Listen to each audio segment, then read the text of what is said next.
안녕하세요.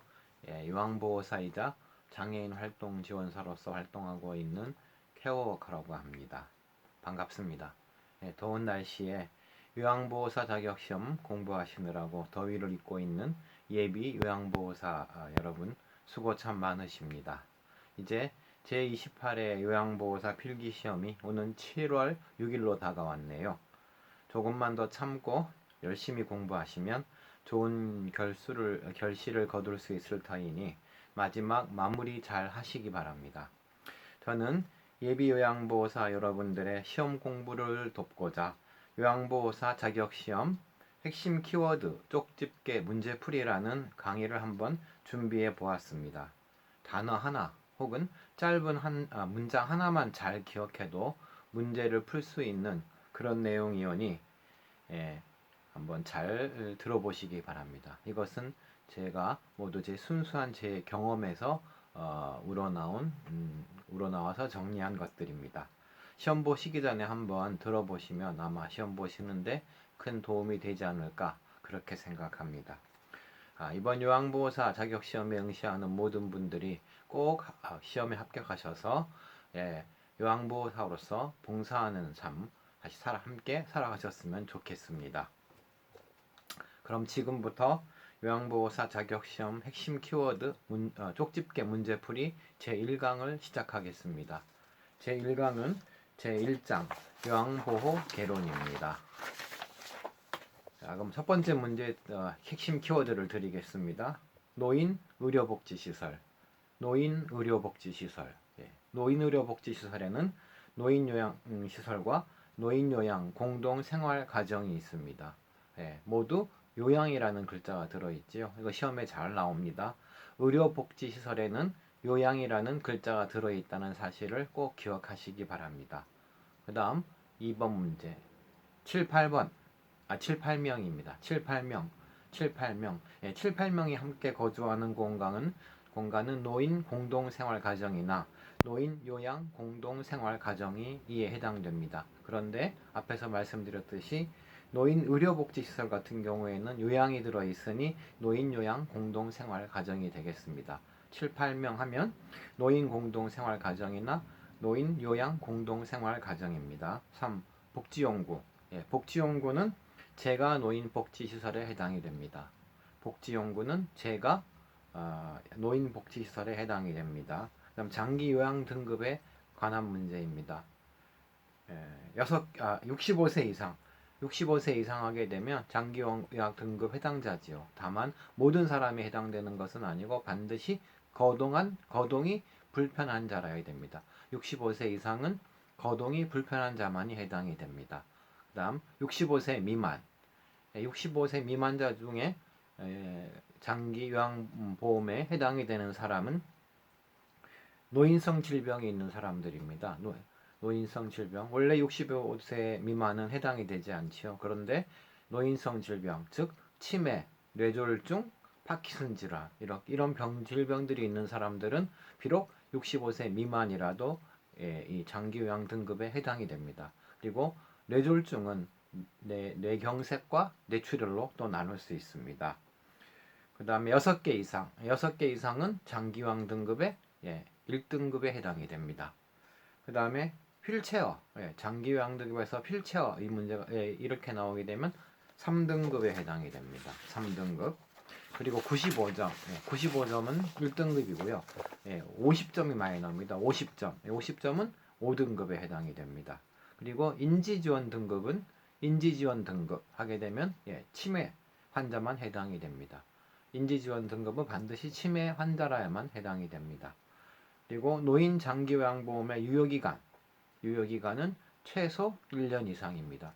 노인 장기요양보험의 유효기간 최소 1년 이상입니다. 그 다음에 특별현금급여, 가족요양비, 특례요양비, 요양병원 간병비가 해당이 됩니다. 가족요양비는 도서벽지에 있는 사람들, 그 다음 특례요양비는 장기요양기관이 아닌 노인요양시설에 있는 사람들이지요. 그 다음에 간병비는 아실 거고요. 그래서 이렇게 특별현금급여 하면 꼭 외워두시기 바라고요. 그 다음 본인부담금, 장기요양보험의 본인부담금은 시설급여는 20%, 그다음에 재가급여는 10%가 해당이 됩니다. 시설은 20%, 재가는 10%입니다. 그런데 기초생활수급자는 면제를 받아서 무료가 됩니다. 그리고 의료급여 수급자는 50% 감면을 해줍니다. 따라서 의료급여 수급자의 경우에는 시설급여가 10%, 그리고 재가급여가 5%만 내면 됩니다. 그리고 비급여가 있는데요. 비급여는 본인이 부담하는 거죠. 식대, 간식, 미용 이런 관련 비용들은 비급여로서 본인 부담입니다. 그 다음에 일상생활 지원 서비스.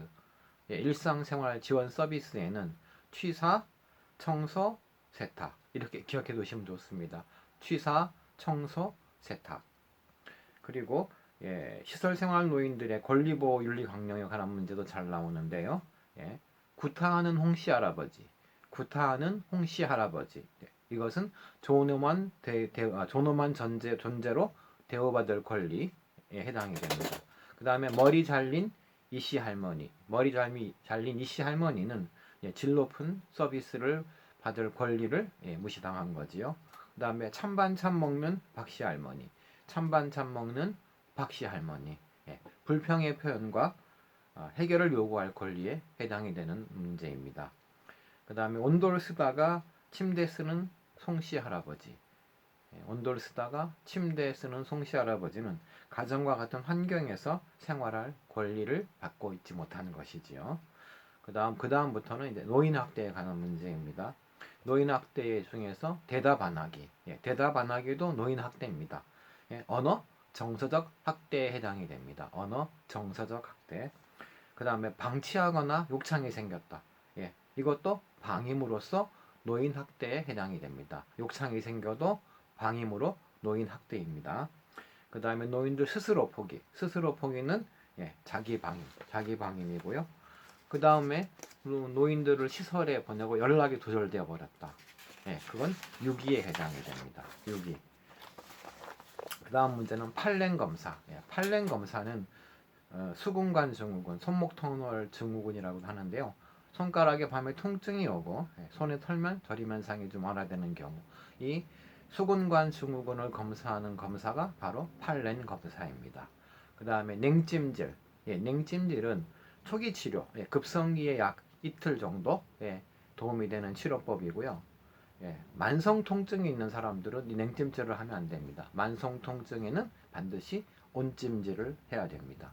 그리고 가장 손쉬운 감염 예방법이 무엇이겠습니까? 바로 손 씻기입니다. 가장 손쉬운 감염 예방법은 손 씻기입니다. 그 다음에 보호장부. 보호장부라는 말이 나오게 되면 결핵 환자와 접촉하는 요양보호사의 경우인데요. 대상자가 결핵 환자이거나 결핵 환자로 의심된다고 해서 요양보호 서비스를 거부해서는 안 됩니다. 반드시 보호장구를 착용하고 서비스를 하고요. 그리고 만약 감염 의심 대상자 접촉이 의심될 경우에는 2주나 1개월 후에 엑스레이 검진을 받아야 합니다. 2주나 1개월 후에 엑스레이 검진을 받아야 합니다. 그리고 밤에 열 내리고, 밤에 열 내리고, 밤에 열 내리고라는 문장이 들어가게 되면 폐결핵의 증상입니다. 그리고 하나 더 하면 야간 땀 흘림, 야간 땀 흘림이 들어갑니다. 그 다음에 2, 3일간 요양보호 업무를 중단한다.